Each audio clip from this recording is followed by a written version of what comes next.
అమరావతి పునర్నిర్మాణ కార్యక్రమం దిగ్విజయంగా జరగాలని గుంటూరు పశ్చిమ నియోజకవర్గ వాణిజ్య విభాగం అధ్యక్షులు శేఖర్ పాదయాత్ర చేపట్టారు.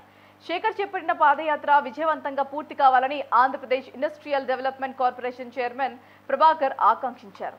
పాదయాత్రలో భాగంగా గోరంట్లలోని వెంకటేశ్వర స్వామి ఆలయంలో ప్రత్యేక పూజలు నిర్వహించి 1001 కొబ్బరికాయలు కొట్టారు.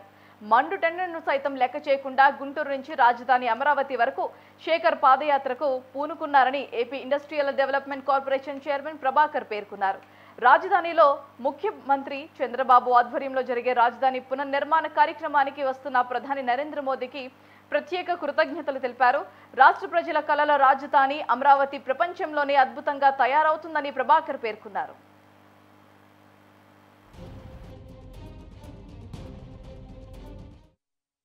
నమస్కారం.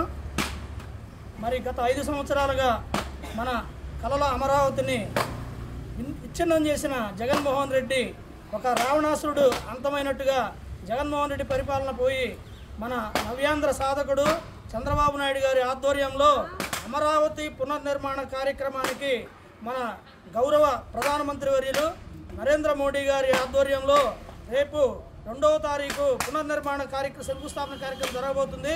మరి ఆ కార్యక్రమానికి ఎటువంటి ఆటంకములు విఘ్నాలు లేకుండా నిర్విరామంగా పనులు పూర్తి కావాలని కోరుకుంటూ మన కలియుగ దైవం శ్రీ వెంకటేశ్వర స్వామి వారి ఆశీస్సులు అమరావతికి మెండుగా ఉండాలని, ప్రపంచంలోనే అత్యుత్తమ స్థాయి నగరంగా అమరావతి తీర్చిదిద్దాలని ఆకాంక్షిస్తూ మన గుంటూరు నగరంలో శ్రీ వాసవి కన్నికా పరమేశ్వరి గుడి నుంచి పట్టాభిపురం రామాలయం మీదుగా శ్రీ గోరంట్ల శ్రీ వెంకటేశ్వర స్వామి వారి గుడి వద్దకు చేరుకోవడం జరిగింది. ప్రతి దేవాలయంలో 1001 కొబ్బరికాయ కొట్టి 5 దేవాలయాల్లో 5005 కొబ్బరికాయలు కొట్టి నిర్ణయించుకొని పాదయాత్రగా శ్రీ వెంకటపాలెం చేరుకొని మోడీ గారికి కృతజ్ఞతలు తెలియజేద్దామని చెప్పి కృతజ్ఞత పాదయాత్ర చేపట్టడం జరిగింది.